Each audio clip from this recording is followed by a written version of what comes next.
Hello everyone, how's it going? Today is November the 26th, 2016, and I want to cover a huge story in Ireland regarding the troubles in Northern Ireland and the double agent known as Stakeknife, or Freddie Scappaticci.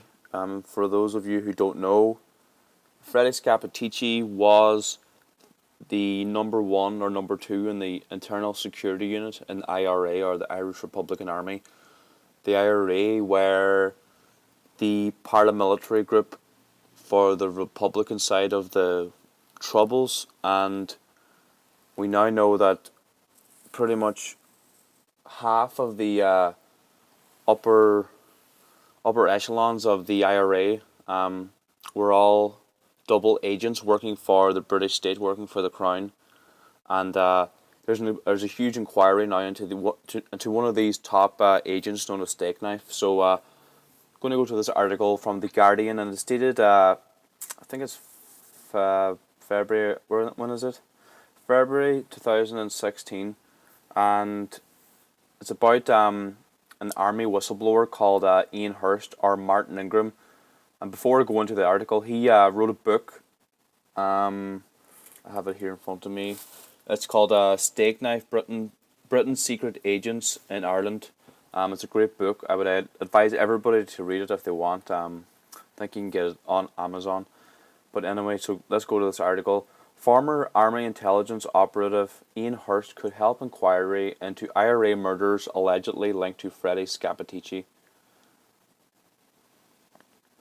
A military intelligence whistleblower who exposed one of the British Army's top spies within the IRA is prepared to give evidence in court against the agent known as Stakeknife, The Guardian can reveal.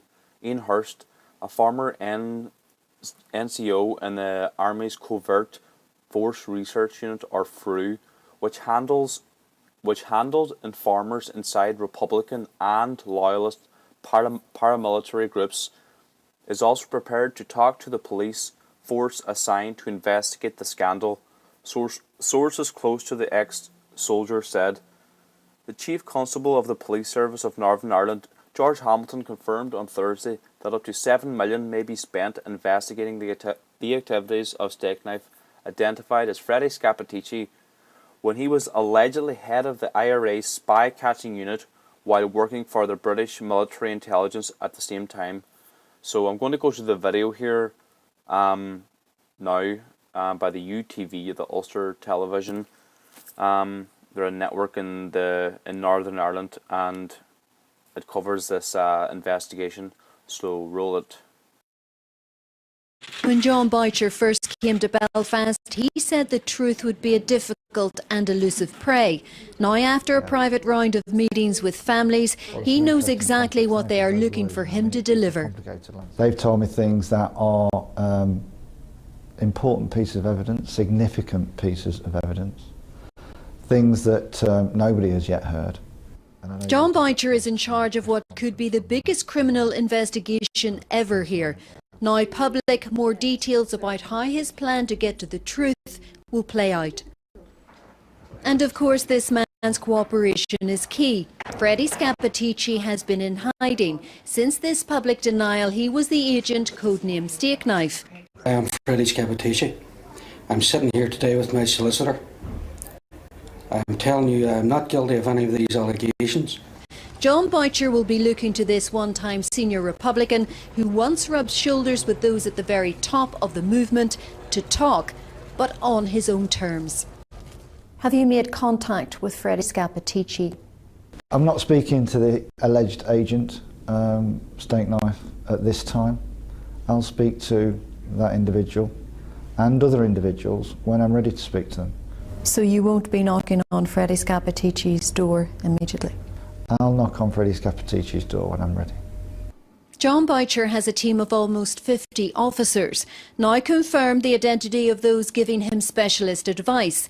They include John Miller, New York's Deputy Commissioner for Intelligence and Counter-Terrorism. He's a former journalist, an anchor man who once interviewed the most wanted man in the world, Osama bin Laden. Mike Downing, LA Police Deputy Chief. His speciality, counter-terrorism and special operations. Nick Caldis, former Deputy Commissioner with Australian Police.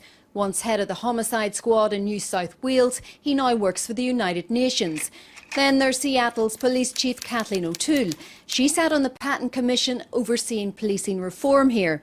And former Northern Ireland Police Ombudsman Nuala O'Loan, who exposed police collusion with a notorious UVF murder gang.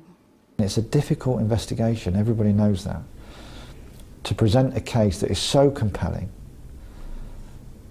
that is so overwhelming with regards to the evidence about people responsible for these murders, that any prosecutor will have no choice but to agree to a criminal trial and a prosecution. Before work begins, John Boucher's team has to gather all the relevant files from the intelligence services on those agents inside the IRA and the actions taken by those in charge of them. I'll listen to any reasons as to why information may be stopped from being passed to me. But if I think that information is relevant to this investigation, if I think there are no grounds for which that information to be withheld, I will make sure that I get that information, and I'll make sure that it's made known very clearly with regards to any measures being taken to obstruct me. Cooperation from Republicans vital too, especially from those who knew Freddie Scappaticci. I'll be approaching everybody as you would expect me to approach who may know something about this, and this will include Sinn Féin. So the man hoping to shine light on the darkest recesses of Northern Ireland's past is calling for time and patience. The wealth of experience he has to draw on, a reflection perhaps of just how complex this investigation will be. Success will be judged on results. Sharon O'Neill, UTV Live. Okay, so that was about the investigation into the agent known as Stakeknife, or Freddie Scappaticci. Now, just to give a little bit of background, the role of double agents in the Troubles in Northern Ireland. So I have here in front of me a map of Northern Ireland is in green, and that's the disputed territory. There's 6 counties in Northern Ireland, as you can see, and you see the top left here, Donegal. That's also in the north. It's in Ulster, but it's not in Northern Ireland, and that's where I'm from, right on the border. But I'm going to try to explain a little bit here. So in the disputed territory, there's groups, or the group that are on the Republican side, which would have been for a united Ireland, uniting all of Ireland, which would have been the Irish Republican Army. And on the opposite side, you had a number of different organisations like the UVF, the Ulster Volunteer Force, the UDA, and you had other splinter groups. But we find out now that the British Army, who came in, who were supposed to be playing the neutral role and stopping the violence, they were actually running agents and infiltrating both sides at the highest level. Now, I remember the Stevens report, Lord Stevens, he did 2 or 3 reports, and I remember that, I can't remember now at the top of my head, but he concluded that they investigated like a couple of hundred loyalist paramilitary killers, and only 3 of them weren't double agents working for the state. Only 3 of them. The level of collusion is unbelievable. So on the loyalist side, you had pretty much all of them were working for the British state, and then on the Irish Republican side, you had like Scappaticci, you had his boss John Joe McGee, and it's insane that John Joe McGee worked for the British Navy, I think, trained for the British Navy or some branch of the British Army. And you had, I'm convinced that Martin McGuinness, who's now in Sinn Féin, I think he's head of Sinn Féin, Jerry Adams, also, I think they're all double agents. Who else? There's a whole list of people that have been like double agents working for the British and was in the IRA. And the collusion goes back to the early days, like Eamon de Valera and the founding of the Irish state in 1919, and Eamon Collins as well, or Eamon Collins, right? Yeah, Eamon Collins. He was another. He turned. Oh, I'm digressing a lot here, but Eamon Collins was another IRA member who actually turned Supergrass and read his book as well. But I was actually referring to Michael Collins, and he in 1921 when he signed the Anglo-Irish Treaty, he started he started working against the IRA. So there's a whole list of topics that I can go into, but I'm going to leave it there. I hope you liked the video.